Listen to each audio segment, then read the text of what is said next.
Gaza की आग America तक पहुंच गई है और अब अमेरिका में 40 करोड़ बंदूक बड़ा खतरा बन गई। अमेरिका में करीब करीब हर नागरिक के पास बंदूक है। अमेरिका में अब गाजा को लेकर ऐसी बातें फैलाई जा रही है जिससे जो बाइडेन को यह लगने लगा है कि कहीं हमास का अगला हमला अमेरिका में ना बन जाए।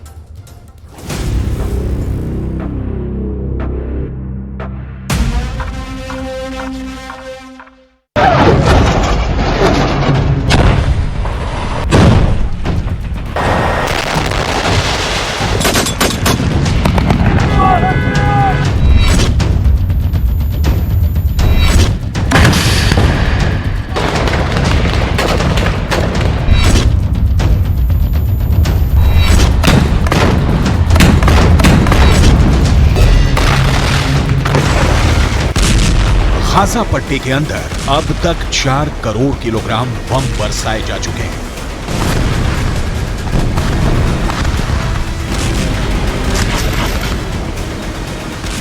पूरा गाजा पट्टी जलकर राख हो चुका है, लेकिन इस आग ने अमेरिका के सामाजिक ताने बाने को भी जलाकर राख कर दिया है।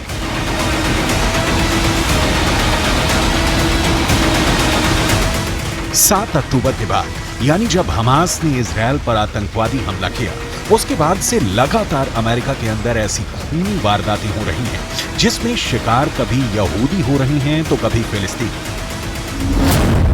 अमेरिका की आबादी 32 करोड़ 64 लाख है, लेकिन अमेरिका के अंदर आम लोगों के पास 40 करोड़ बंदूकें हैं। यानी अमेरिका में तकरीबन हर नागरिक के पास कम से कम एक बंदूक अवश्य है। और ऐसी स्थिति में अगर अमेरिका के अंदर सामाजिक सद्भाव बिगड़ रहा है तो जो बाइडेन के लिए ये बहुत मुश्किल की घड़ी है। ताजा खबर अमेरिका के वर्लिंगटन से है, जहां पर एक अमेरिकी नागरिक ने 3 फिलिस्तीनियों को गोली मार दी है। इस घटना ने एक बार फिर अमेरिका में फिलिस्तीन बनाम गैर फिलिस्तीन तनाव को भड़का दिया है। बर्लिंगटन में एक अमेरिकी नागरिक ने हिशाम और अतानी, तहसीन अहमद और किन्नान अब्दुल हमीद पर वर्मोंट विश्वविद्यालय के पास हमला किया है। अमेरिका के राष्ट्रपति जो बाइडेन और उनके विदेश मंत्री एंटनी ब्लिंकन लगातार यहूदी पुजारियों, यहूदी नेताओं और मुस्लिम धर्मगुरुओं के संपर्क में हैं। वो लगातार शांति स्थापित करने की कोशिश कर रहे हैं और बयान भी जारी कर चुके हैं, लेकिन इसका कोई असर देखने को नहीं मिल रहा है। अमेरिका में किस तरह फिलिस्तीनियों को गोलियों की बौछार का सामना करना पड़ा है, आपको आगे बताने वाले हैं। लेकिन सबसे पहले आपको अमेरिका के हालिया घटनाओं का पूरा विवरण देते हैं, जिससे ये साफ हो जाता है कि अमेरिका भी अब गाजा की आंच से बच नहीं पा रहा है। ये तस्वीरें अमेरिका की ही हैं, जहां पर एक 6 साल के फिलिस्तीनी बच्चे का नमाज़े जनाजा पढ़ा जा रहा है। ये 6 साल का बच्चा एक अमेरिका के नागरिक के यहाँ किराए पर अपनी मां के साथ रह रहा था, लेकिन इस बच्चे को 71 साल के एक बुजुर्ग ने चाकू से 26 वार करके मार डाला।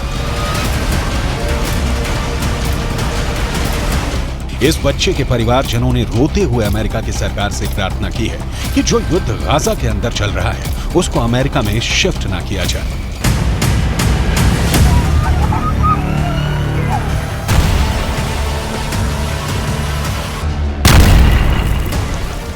I just want to tell the whole world that we live in a country called the USA. We're not in war,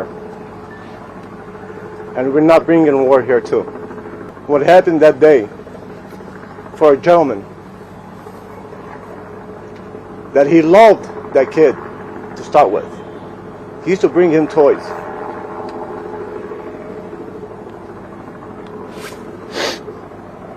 Now I want to ask anybody here, a 71-year-old man sitting on top of a 6-year-old kid, stepping him more than 26 times, and he was looking in his eyes. You tell me, is that exaggeration? You tell me what type of man he can do that.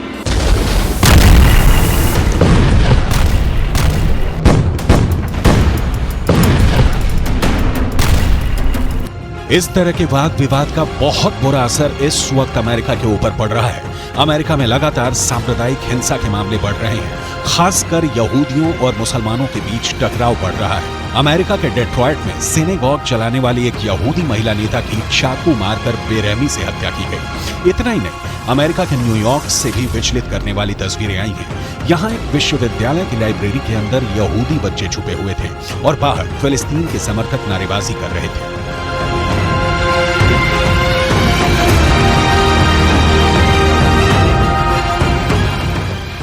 America के Washington में फिलिस्तीन समर्थक प्रदर्शन के दौरान एक महिला को ऐसा पोस्टर लिए दिखाया गया जिसमें यहूदियों को पूरी तरह से समाप्त करने जैसा संदेश दिया गया था।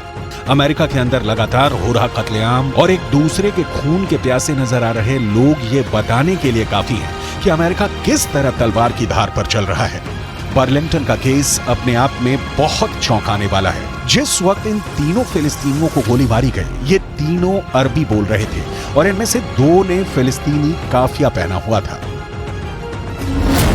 फिलिस्तीनी काफिया एक ऐसा कपड़ा होता है जो गले पर पहना जाता है और इसमें चिक होते हैं। फिलिस्तीन का आंदोलन करने वाले बड़े नेता यासिर अराफात अक्सर फिलिस्तीनी काफिया पहनते थे और ये फिलिस्तीनी काफिया एक तरह से यासिर अराफात की पहचान बन गया था।